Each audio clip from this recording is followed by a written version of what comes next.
Hello and welcome to another episode of Latest Update. The topic of discussion is why is Mount Everest so big? Mount Everest, also known as Chomolungma or Sagarmath, is famously the highest mountain in the Himalayas and indeed on earth. In a new paper published in Nature Geoscience, a team of Chinese and English scientists say Everest's anomalous height and growth have been influenced by the Arun River, which flows through the Himalayas. They argue that the river's course changed around 90,000 years ago, eroding away rock that was weighing Everest down, and the mountain has bounced up in response by somewhere between 15 and 50 meters. The new research suggests that rivers can influence the height by removing debris, but the main factor is the pattern of quakes along the Himalayan fault. At 8,849 meters above sea level, Everest is around 250 meters taller than the other great peaks of the Himalayas. It is also growing by about 2 mm each year,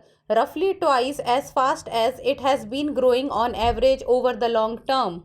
About Arun River. The Arun River is a transboundary river and is part of the Kosi or Sapt Kosi river system in Nepal. The Arun River flows down from Tibet into Nepal and then merges with two other rivers to become the Kosi, which then enters northern India to meet the Ganges. It is a very high silt yielding river given the steepness of the mountains it flows through and the force it has, allowing it to carve off so much rock and soil on its way. Now it's time for the practice question. Which two tectonic plates are involved in the formation of the Himalayan mountains? Pacific and Indian plates, Indian and Eurasian plates, Eurasian and African plates, Indian and Antarctic plate. Send us the answer in the comment section. That's all for today. Thank you so much for watching.